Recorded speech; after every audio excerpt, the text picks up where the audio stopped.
Hello everyone, I hope you all are doing well. So आज की class में हम 3 ऑर्गेनल्स को डिस्कस करेंगे। The first one is ribosomes, then we will discuss about the cytoskeletal structures. ये कोई organelles नहीं है, ये बेसिकली जो सेल का स्केलेटन है, जो सेल को एक स्ट्रक्चर और एक इंटीग्रिटी प्रोवाइड करने का काम करते हैं, साइटोस्केलेटल स्ट्रक्चर्स। इसमें हम माइक्रोट्यूब्यूल्स, माइक्रोफिलामेंट्स, इंटरमीडिएट फिलामेंट्स के कुछ करेक्टरिस्टिक्स को पढ़ेंगे।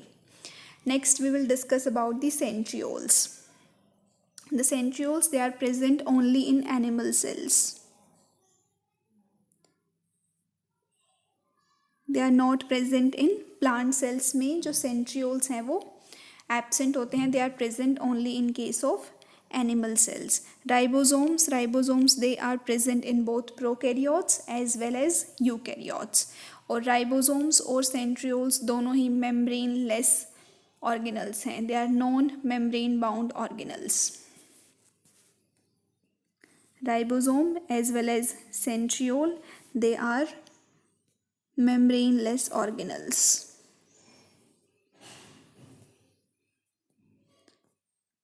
Membraneless organelles.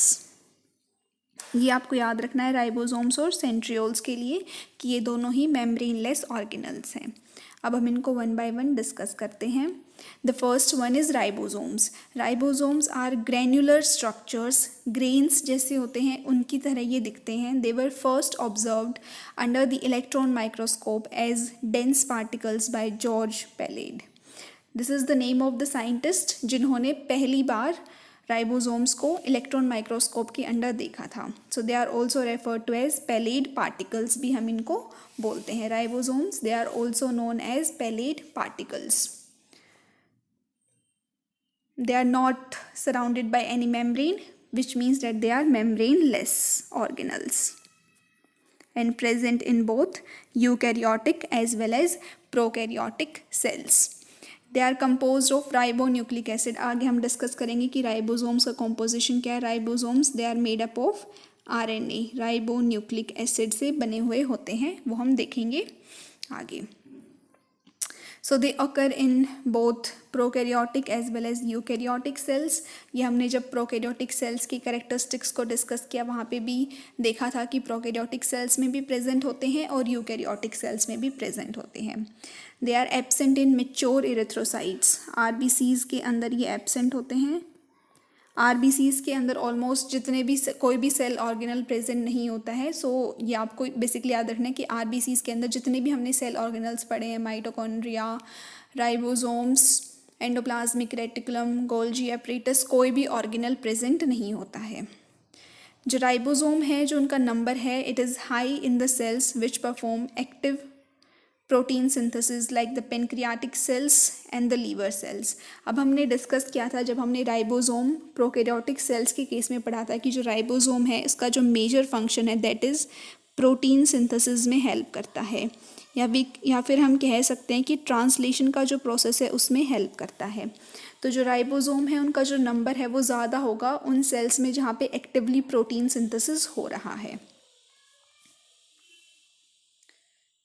Next we come to ribosomes in prokaryotes. हमने ये 2-3 बार आराम से डिस्कस कर लिया है कि जो राइबोसोम्स प्रोकैरियोटिक सेल्स में प्रेजेंट होते हैं they are of 70S type.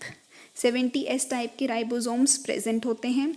और जो राइबोसोम्स हैं चाहे वो यूकैरियोट्स में हो चाहे प्रोकैरियोट्स में हो, they are made up of 2 सब यूनिट्स। 2 सब यूनिट्स के बने हुए होते हैं। वन इज़ अ स्मॉलर सब unit and the second is a larger सब यूनिट। जब हम 70S राइबोसोम्स की बात करते हैं तो जो 2 सब यूनिट्स हैं they are 50S and 30S।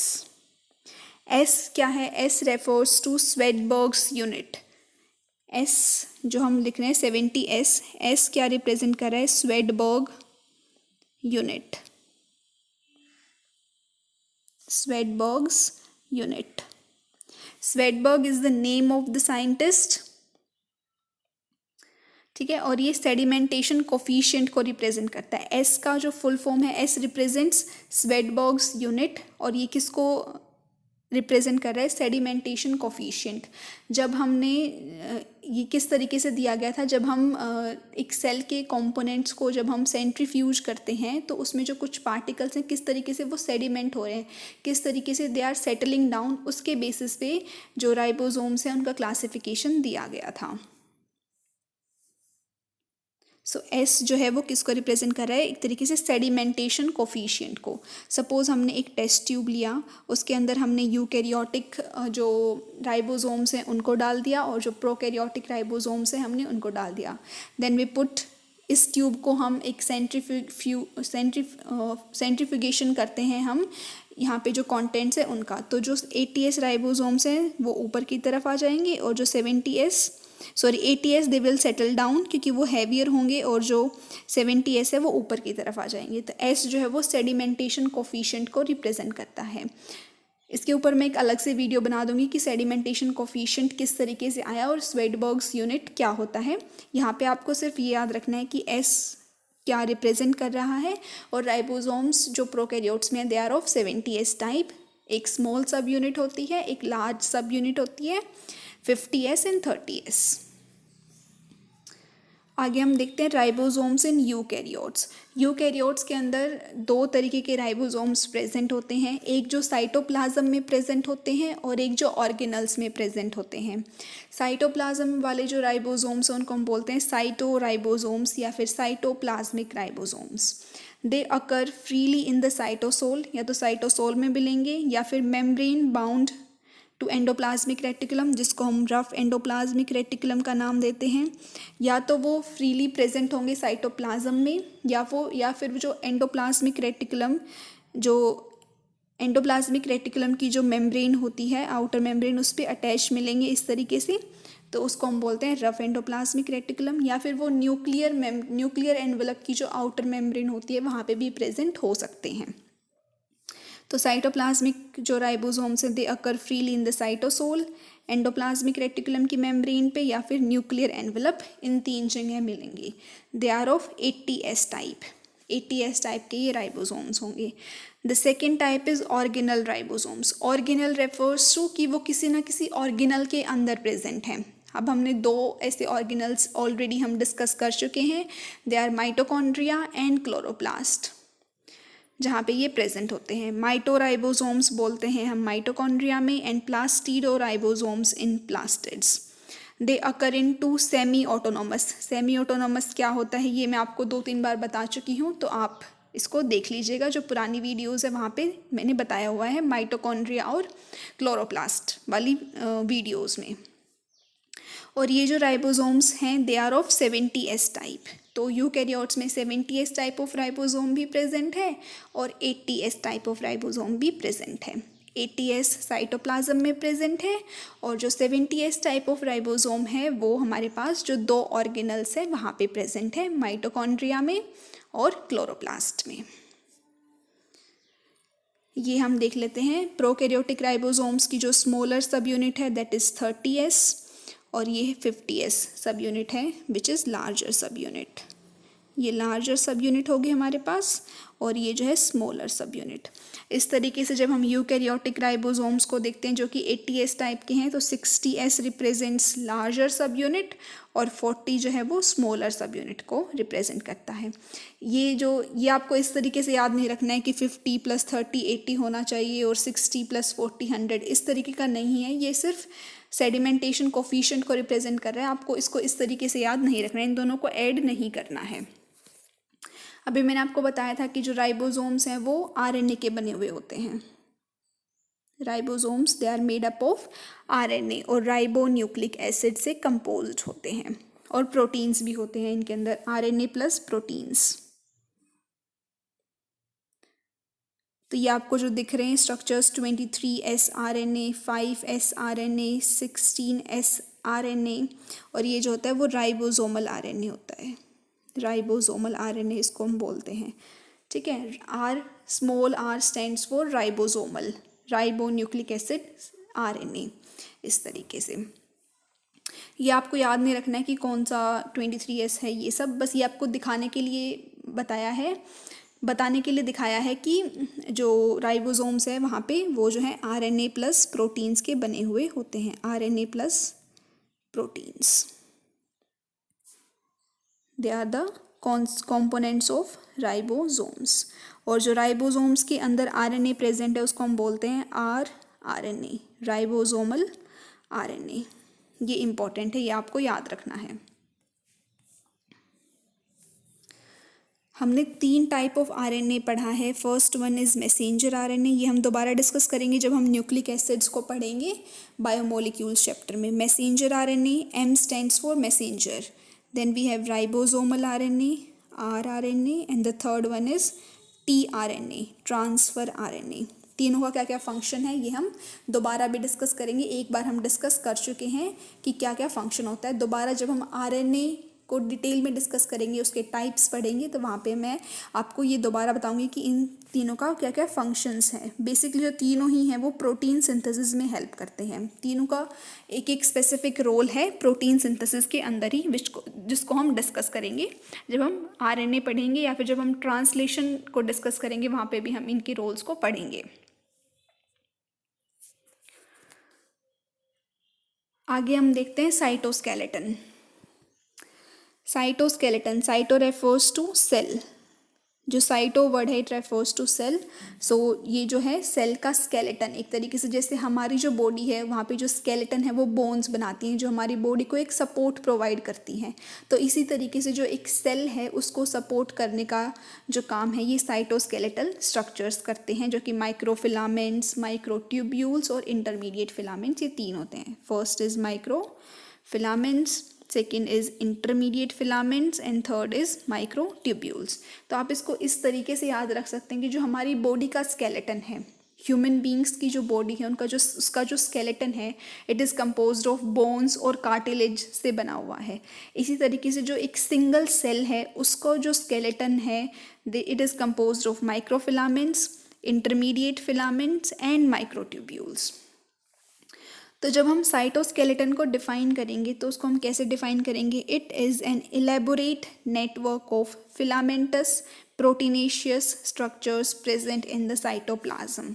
सबसे पहले वो साइटोप्लाज्म के अंदर प्रेजेंट हैं। प्रोटीनेशियस है विच मीन्स कि वो प्रोटीन्स के बने हुए हैं। फिलामेंटस, फिलामेंट की शेप में इस तरीके से जो है वो प्रेजेंट है, जैसा कि आप इस फिगर में देख सकते हैं कि अलग अलग हैं सब। इस तरीके से कोई इस तरीके से जो क्रॉस है नेटवर्क एक बना हुआ है जो कि हमारा साइटोस्केलेटन बनाता है। अब साइटोस्केलेटन का फंक्शन क्या है? It provides mechanical support to the cell, it maintains the shape of the cell and its extensions. Extensions क्या क्या हो सकते हैं? जैसे कि pseudopodia in case of amoeba, या फिर जो हमारे मैक्रोफेजेस होते हैं ह्यूमन बींग्स के अंदर उसके जो एक्सटेंशंस होते हैं इस तरीके से। तो इन एक्सटेंशंस को जो शेप प्रोवाइड करते हैं ये साइटोस्केलेटल स्ट्रक्चर्स ही होते हैं जो सेल की शेप को भी मेंटेन रखते हैं।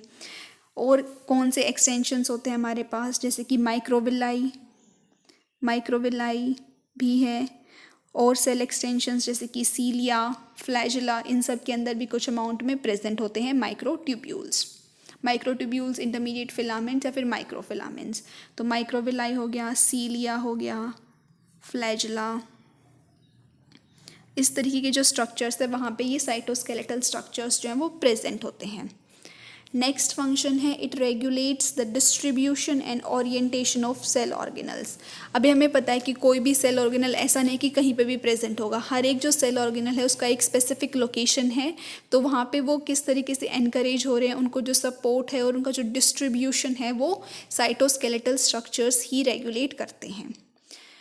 Next is they account for all the types of internal transport. हमें पता है कि एक सेल है उसके अंदर भी ट्रांसपोर्ट होना ज़रूरी है। सपोज जो सेल का सरफेस है वहाँ से कुछ न्यूट्रिएंट्स आए, ऑक्सीजन जो है वो सेल के अंदर आया और कार्बन डाइऑक्साइड को हमें बाहर ट्रांसपोर्ट करना है। इसी तरीके से कुछ न्यूट्रिएंट्स जो हैं वो आने चाहिए, जैसे ये सेल है तो यहाँ से अगर एंट्री हो रही है सरफेस से बट उसको यहाँ पे भी जाना है सेंटर में, तो वो किस तरीके से जाएगा? तो जो मूवमेंट जो होती है इन मॉलिक्यूल्स की, कुछ न्यूट्रिएंट्स की, जैसे कि ग्लूकोज, अमीनो एसिड्स या फिर ऑक्सीजन का ट्रांसपोर्ट, तो वो किस तरीके से होता है? इन्हीं साइटोस्केलेटल स्ट्रक्चर्स की वजह से होता है। साइक्लोसिस मतलब इस तरीके से जो साइटोप्लाज्म है वो मूव करता है एक साइकिल की फॉर्म में। और जो एक्सटर्नल सेल मूवमेंट्स जैसे कि जो माइक्रोविलाई और जो सील या फ्लैजिला इस तरीके से बीट करते हैं, तो उसको हम बोलते हैं एक्सटर्नल सेल मूवमेंट। ये सभी के सभी जो फंक्शंस हैं वो साइटोस्केलेटल स्ट्रक्चर्स जो हैं वो परफॉर्म करते हैं। Cytoskeletal structures they are made up of 3 types of elements. ये आपको नाम याद रखने हैं, माइक्रोट्यूब्यूल्स, माइक्रोफिलामेंट्स, इंटरमीडिएट फिलामेंट्स। ये एनसीईआरटी में गिवन नहीं है, लेकिन इनसे कभी कभी क्वेश्चन पूछा जाता है, तो मैंने थोड़ा बहुत ही एडिशनल जो है वो ऐड कर दिया है। तो ये आपको याद रखना है कि 3 टाइप्स ऑफ एलिमेंट्स प्रेजेंट होते हैं, microtubules, microfilaments and intermediate filaments. अब हम इनकी 2-2, 3-3 कैरेक्टरिस्टिक्स याद कर लेते हैं जिनसे जनरली क्वेश्चन पूछा जा सकता है। सबसे पहले हम देखते हैं माइक्रोट्यूब्यूल्स। माइक्रोट्यूब्यूल्स जो है उनका जो डायामीटर है वो 25 नैनोमीटर होता है। दे आर ब्रॉडर, मतलब थोड़े हम कह सकते हैं कि जो उनकी विड्थ है वो ज़्यादा होती है। इस तरीके से अगर हम देखें तो उनका जो डायामीटर है that is 25 nanometre. Nanometre is 10⁻⁻9 metre होता है। ठीक है, फिर हम बात करते हैं अगर माइक्रोफिलामेंट्स की, तो वो नैरो हैं, इस तरीके से नैरो हैं। उनका जो डायमीटर है it is only 6 nanometre in thickness. और जो इंटरमीडिएट फिलामेंट्स हैं वो होलो होते हैं। होलो मतलब अंदर से वो दे आर होलो, अंदर से वो खाली होते हैं, अंदर से कुछ नहीं होता है। ठीक है, और 10 नैनोमीटर है थिकनेस का। तो इनकी आपको ये जो है याद रखना है कि किसकी कितनी थिकनेस है। स्पेशली माइक्रोट्यूब्यूल्स और माइक्रोफिलामेंट्स का तो याद रखना है कि जो माइक्रोफिलामेंट्स है they are narrower 6 nanometre in thickness, और जो माइक्रोट्यूब्यूल्स हैं they are 25 nanometre in broader in diameter. जो नेक्स्ट है made up of protein, tubulin से बने होते हैं ट्यूब्यूल्स। इसको आप याद रख सकते हैं कि इसके नाम में ट्यूब्यूल्स है, तो ट्यूब्यूलिन प्रोटीन से बने हुए होते हैं। Microfilaments they are made up of protein actin. ये आपको स्पेसिफिकली याद रखना है। ये तो आप इसी से याद रख सकते हैं, ट्यूब्यूल्स तो ट्यूब्यूलिन मिलता जुलता सा है, तो इस तरीके से आप याद रख सकते हैं। माइक्रोफिलामेंट्स जो हैं वो एक्टिन प्रोटीन से बने हुए होते हैं, इनको हम एक्टिन फिलामेंट्स भी बोलते हैं। एक्टिन फिलामेंट्स, अगर माइक्रोफिलामेंट्स की जगह एक्टिन फिलामेंट्स अगर नाम आ जाता है तो उससे आपको घबराना नहीं है, दोनों एक ही चीज़ें हैं, माइक्रोफिलामेंट्स या फिर एक्टिन फिलामेंट्स। इंटरमीडिएट फिलामेंट्स में बहुत सारे प्रोटीन्स प्रेजेंट होते हैं। ये अगर आप नाम नहीं भी याद रखेंगे तो भी कोई दिक्कत नहीं है, इन दोनों का आपको स्पेसिफिकली माइक्रोट्यूब्यूल्स और माइक्रोफिलामेंट्स का याद रखना है। अब माइक्रोट्यूब्यूल्स कहाँ प्रेजेंट होते हैं? सीलिया में, फ्लैजिला, सेंट्रियोल्स जो हम डिस्कस करेंगे तो वहाँ देखेंगे, और बेसल बॉडीज़। बेसल बॉडी जो है वो सीलिया और फ्लैजिला के जहाँ से ओरिजिनेट करते हैं, तो उस स्ट्रक्चर को हम बेसल बॉडी बोलते हैं। Microfilaments they are present in microvilli and pseudopodia. तो आपको बेसिकली जो याद रखना है, माइक्रोट्यूब्यूल्स और माइक्रोफिलामेंट्स को आपको याद रखना है। हालांकि ये एनसीईआरटी में गिवन नहीं है, लेकिन मैंने जो प्रीवियस ईयर क्वेश्चंस देखे नीट में पूछे गए हैं, तो उनमें से वहाँ पे इसमें से क्वेश्चन आया हुआ है। ठीक है, तो आप अगर इंटरमीडिएट फिलामेंट्स को स्किप करना चाहें तो आप कर सकते हैं, लेकिन आप माइक्रोट्यूब्यूल्स और जो माइक्रोफिलामेंट्स की 3 कैरेक्टरिस्टिक्स हैं इनको आप पक्का अच्छे से याद कर लीजिएगा। इंटरमीडिएट फिलामेंट्स अगर आप करना चाहें तो कर लें, अदरवाइज़ इसको आप स्किप भी कर सकते हैं। लेकिन यहाँ पे एटलीस्ट मतलब नीट एग्ज़ाम के लिए माइक्रोट्यूब्यूल्स और माइक्रोफिलामेंट्स इंपॉर्टेंट है, तो ये आप याद रखिएगा, इनकी जो 3 कैरेक्टरिस्टिक्स हैं ये। नेक्स्ट हम डिस्कस करते हैं सेंट्रियोल्स। सेंट्रियोल्स जो हैं दे आर मेम्ब्रेनलेस ऑर्गेनल्स, जैसा कि हम 2-3 बार ऑलरेडी देख चुके हैं। मेम्ब्रेनलेस ऑर्गेनल्स हैं, सिर्फ और सिर्फ एनिमल सेल्स में प्रेजेंट होते हैं। प्लांट सेल्स में they are absent in case of plants. So centrioles जो हैं वो एक ऑर्गेनल में प्रेजेंट होते हैं जिसको हम बोलते हैं सेंट्रोसोम। सेंट्रियोल्स अपने आप में एक ऑर्गेनल नहीं है, जो सेंट्रोसोम है वो एक ऑर्गेनल है. It is an organelle usually containing 2 cylindrical structures called centrioles. ये जो आपको सिलेंडर लाइक स्ट्रक्चर्स दिख रहे हैं, सिलेंडर इस तरीके की शेप जो होती है उसको हम बोलते हैं सिलेंडर शेप. तो ये ऐसे ही आपको दिख रहे हैं ये तो, और ये 2 हैं, 2 सिलेंड्रिकल स्ट्रक्चर्स. जो एक सेंट्रोसोम जो है इस तरीके का, यहाँ पे ये एक सेंट्रोसोम जो है वो एक ऑर्गेनल है, ये है सेंट्रोसोम. और सेंट्रोसोम के अंदर हमारे पास 2 सेंट्रियोल्स प्रेजेंट हैं. They are surrounded by amorphous pericentriolar material. Both the centrioles in a centrosome, they lie perpendicular to each other, in which each has an organization like the cartwheel. Cartwheel इस तरीके का होता है cartwheel. हम देखेंगे कि ऐसा ऑर्गेनाइजेशन कैसे है इसका, ठीक है. और जो दोनों सेंट्रियोल्स हैं वो एक दूसरे के परपेंडिकुलर हैं, इस तरीके से ये प्रेजेंट है. परपेंडिकुलर 90 डिग्री एंगल जो है बना रहे हैं, तो इसको हम बोल रहे हैं परपेंडिकुलर. इस फिगर में आप देख सकते हैं एक इस तरीके से प्रेजेंट है, एक इस तरीके से, दोनों के बीच में 90 डिग्री एंगल बन रहा है, which means that they are like this perpendicular to each other.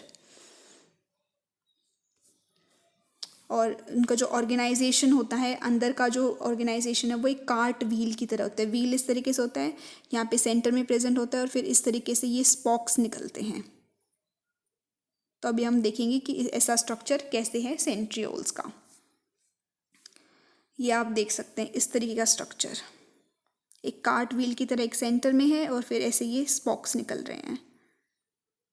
तो इसलिए हमने इसको बोला है कार्ट व्हील लाइक स्ट्रक्चर.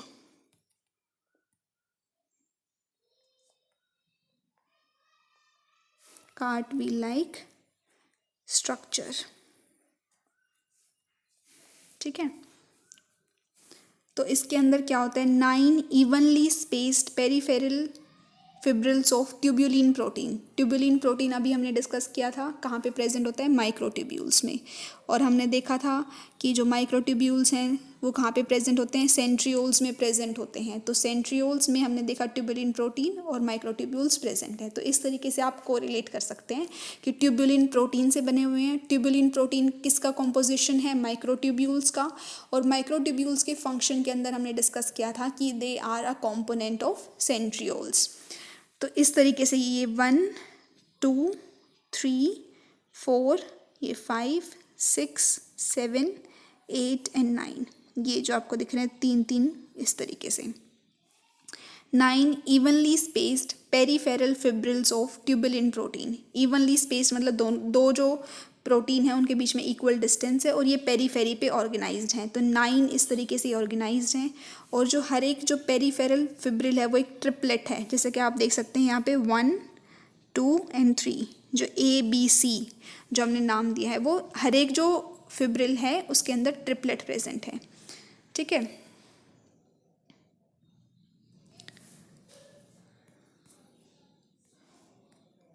तो यहाँ पे याद रखना है कि जो 9 पेरीफेरी पे प्रोटीन प्रेजेंट हैं, और जो हर एक जो फिब्रिल है उसके अंदर वो एक ट्रिपलेट है, मतलब वहाँ पे 3 प्रेजेंट है, ट्रिपलेट फिब्रिल, और ये जो है इस तरीके से प्रेजेंट हैं.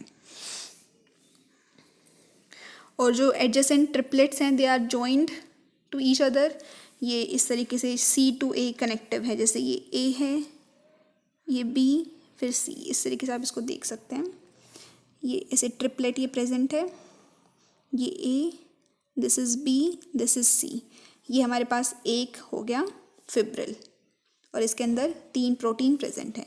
नेक्स्ट है A, इस तरीके से, दिस इज़ A, ये B और ये C, और जो इसका है ये A से कनेक्टेड है. फिर नेक्स्ट जो होगा C B A, नेक्स्ट का C का A से कनेक्टेड होगा. तो इस तरीके से ये कनेक्टेड हैं, एडजेसेंट, जो एक दूसरे के साथ में जो ट्रिपलेट्स हैं वो लिंक्ड हैं, जैसा कि आप यहाँ पे देख सकते हैं.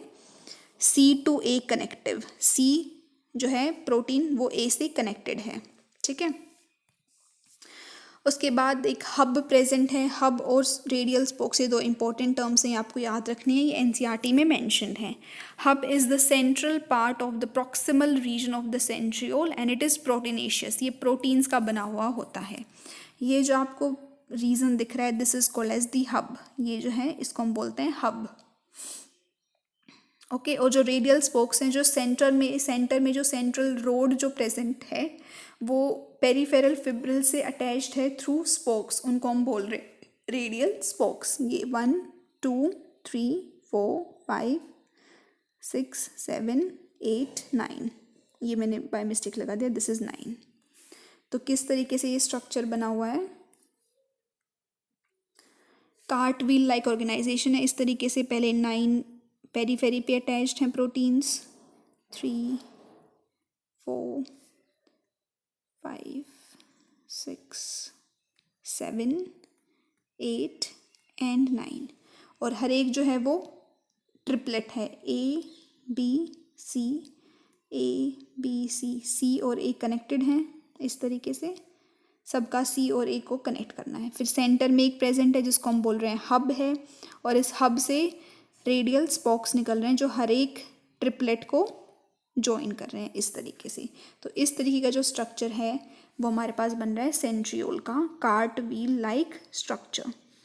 तो इसमें जो मेजर है वो क्या है कि 9 पेरीफेरी पे फिब्रिल्स प्रेजेंट हैं, 9।